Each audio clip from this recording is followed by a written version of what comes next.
দেখেন, সুশীল সমাজের কাছ থেকে আপনার আশা করার কিছু নাই, জাতির আশা করার কিছু নাই। কেননা সুশীল সমাজ আসলে তাদেরকেই পোট্রে করছে। মানে আমাদের জাতিগতভাবে আমরা তো ওদেরকে দালাল বলি।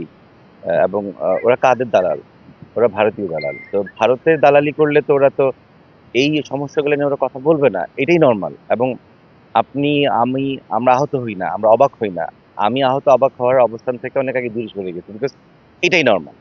এবং এই যে ধরেন সীমান্ত এলাকায় যে পুশিং হচ্ছে বা আপনি যেই ঘটনাগুলো বললেন, ও এতে তাতে কিছু যায় আসে না। ওরা তো মনে হয় বসে বসে চা বিস্কিট খায় আর মনে মনে তালি দিতে থাকে। ওনাকে আলাদা করে ধন্যবাদ দেওয়ার কিছু নাই। সত্যিকার দেশপ্রেমী যদি বলেন, আমাদের এই সৈন্যগুলো, এই হিরো গুলো এবং সর্বোপরি এই জনগণগুলো, আপনি জানেন না ওদের নুন আনতে পান্তা ফুরায়। দুপুরে খেলে রাতে খেতে পারবে কিনা কিন্তু ওরা শিওর না। কিন্তু এই সার্বভৌমত্বের ক্ষেত্রে, এই সীমানার ক্ষেত্রে ওরা কিন্তু কাউকে পরোয়া করে না। তো এইটা যদি আপনি জনগণকে পৌঁছায় দিতে পারেন, এবং যারা সুশীল সমাজ, যারা খেয়ে পড়ে রবীন্দ্রসঙ্গীত শুনে ভারতীয় দাবিদারি করে, তাদের কাছে না এগুলো পৌঁছানো উচিত এবং ধিক্কার জানানো উচিত, ঘৃণা জানানো উচিত।